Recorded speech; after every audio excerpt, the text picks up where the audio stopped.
Market में मुसलसल खतरात और खदशात बढ़ रहे हैं कि कहीं पाकिस्तान श्रीलंका की तरह डिफॉल्ट तो नहीं कर जाएगा। वज़ीर ख़ज़ाना मिफ्ता इस्माइल की बार बार की यकीन दहानियों के बावजूद भी मार्केट का एतमाद बहाल नहीं हो रहा है। रुपया आज मजीद 3 रुपये गिरा और डॉलर के मुकाबले में 225 का हो गया है। और आज बैंक्स ने 245 रुपये तक जाकर एलसीज खोली हैं। कमर्शियल बैंक आमतौर पर करेंसी गिरने का रिस्क कवर करने के लिए अपना मार्जिन रखते हैं, मगर इस वक्त मार्केट में इतनी गैर यकीनी की सूरत हाल है कि 20-20 रुपए का मार्जिन रखा जा रहा है, जिससे मार्केट में मजीद पैनिक की सूरत हाल पैदा हो गई है कि रुपया आखिर कहां जाकर रुकेगा। मुल्क की मईशत आखिर डिफॉल्ट से कैसे बचेगी। आलमी रेटिंग एजेंसी मूडीज के बाद फिच ने भी पाकिस्तान का आउटलुक मनफी कर दिया है। बैरूनी फाइनेंसिंग और सियासी अदम इस्तेहकाम के खतरात बताए हैं।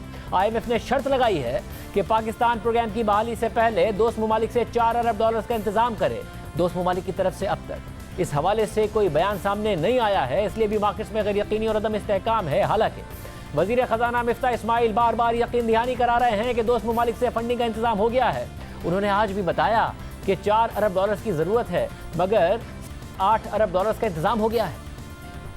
IMF ने यह कहा था कि 4 बिलियन की फंडिंग का गैप है वर्ल्ड बैंक और एशियन डेवलपमेंट बैंक गिरने के बाद भी। एक दोस्त मुल्क ने हमको 1.2 बिलियन डॉलर की ऑयल फाइनेंसिंग का कहा हुआ है और 1 साल की डिफर्ड पेमेंट में तो 1.2 बिलियन ये हो गए। एक और मुल्क है जो कह रहा है कि हमको कम से कम 1 से 2 बिलियन डॉलर पाकिस्तान की स्टॉक एक्सचेंज के अंदर इन्वेस्ट करना है। एक दोस्त मुल्क ने यह कहा है कि वो कुछ गैस भी हमको डिफर्ड पेमेंट पे देंगे और 200 मिलियन से 300 मिलियन का होगा। मैं 200 के छोटी फिगर लगा लेता हूँ तो वो 2.4 बिलियन होता है, तो ये मैं 4 बिलियन के ऊपर पहुंच गया हूं। अब उसके अलावा एक दोस्त मुल्क ने 2 बिलियन डॉलर डिपॉजिट करने का कहा है, तो 6.6 बिलियन हो गए।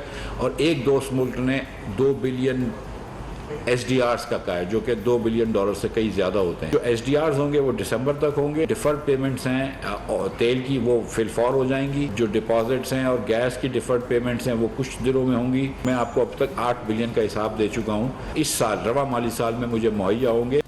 मगर मार्केट्स में एतमाद नहीं आ रहा है। स्टेट बैंक के पास महज 9.7 अरब डॉलर के ज़खायर हैं और वो मार्केट में मुदाखलत करके रुपए में होने वाली सट्टेबाजी और कयास सराइयों को रोकने की सलाहियत से महरूम है। जबकि दूसरी तरफ भारतीय रुपए में डॉलर के मुकाबले में चंद रुपए की गिरावट के बाद आलमी खबर रसा इदारे रॉयटर्स के मुताबिक भारत के सेंट्रल बैंक ने भारतीय रुपए को संभालने के लिए मार्केट में 100 अरब डॉलर डालने का इंदिया दिया है, क्योंकि भारत के पास 642 अरब डॉलर के ज़र मुबादला के ज़खायर थे, जिनमें 60 अरब डॉलर की कमी आ चुकी है, जिसकी वजह भारत से होने वाला आउटफ्लो भी है। और वहाँ के सेंट्रल बैंक की तरफ से भारतीय रुपए की कदर को गिरने से बचाने के लिए मार्केट में डॉलर बेचना भी है। भारत के पास अब भी 580 अरब डॉलर के ज़खायर हैं, जो दुनिया में 5वें नंबर पर हैं।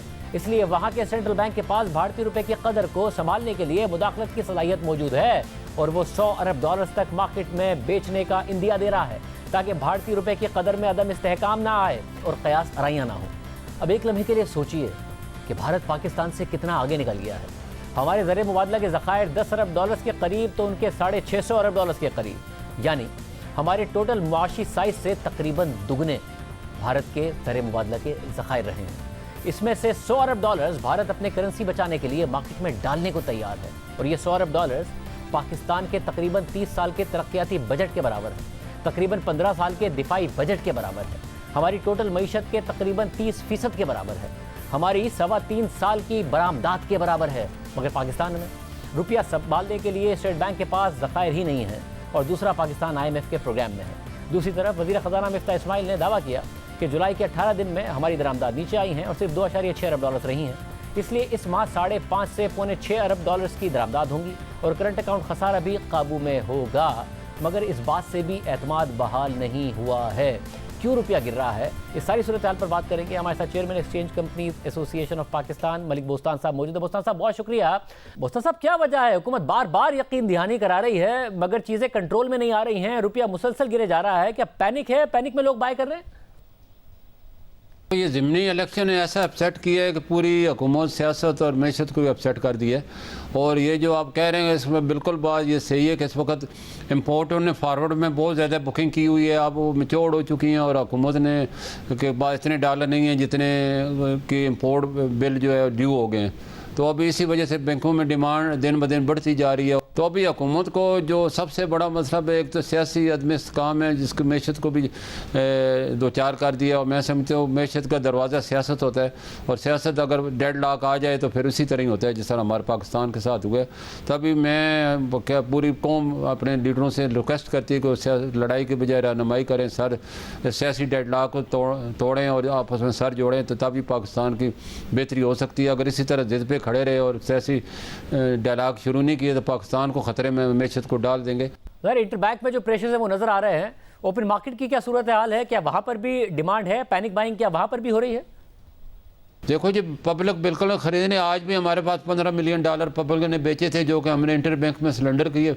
बैंकों की डिमांड बहुत ज़्यादा है इस वक्त। मैं आपको बताऊं, इस महीने जो एनर्जी का बिल है वो $3.7 बिलियन आया है। और क्या तवक्कात है इस वक्त मार्केट में कि क्या होगा रुपये और डॉलर के हवाले से? देखो जी, इस वक्त मिस्टर स्मेल साहब ने कॉन्फ्रेंस भी की है कि हमें IMF से हमने स्टाफ लेवल पे कर लिया, अब एग्जीक्यूटिव बोर्ड में भी हमारा साइन इंशाल्लाह हो जाएंगे। तो वो कहते हैं शेयर आया, शेयर अब शेयर आएगा तो इनको यकीन लोगों को आएगा। उस वक्त तक तो कोई मार्केट असर नहीं ले रही इनकी बातों का।